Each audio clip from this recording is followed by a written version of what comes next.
மாம்பழமே நமது சின்னம் ஓட்டு போடுங்க, அன்புமணியே நமது தலைவர் ஓட்டு போடுங்க.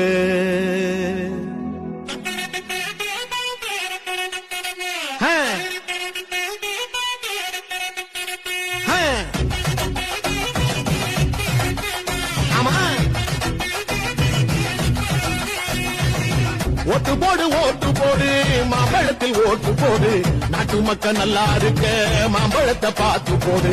கொள்ளக்கார கூட்டத்தை தான் மூட்டை கட்டி அனுப்பி வைப்போம், மாம்பழத்தில் ஓட்டு போட்டு மக்களுக்கு மலர வைப்போம். தாய்மார்கள் ஆசி பெற்ற அன்புமணி சின்னம் இது, பாட்டாளி மக்களைத்தான் பாதுகாக்கும் சின்னம் இது. ஏழபழ எல்லாருமே ஆதரிக்கும் சின்னம் இது, காலமெல்லாம் உழைச்சி வாழும் மக்களோட சின்னம் இது. ஓடுங்கண்ணே ஓட்டு நம்ம மாம்பழம் சின்னத்தை பார்த்து, ஓடுங்கக்கா ஓட்டு நம்ம மாம்பழம் சின்னத்தை பார்த்து.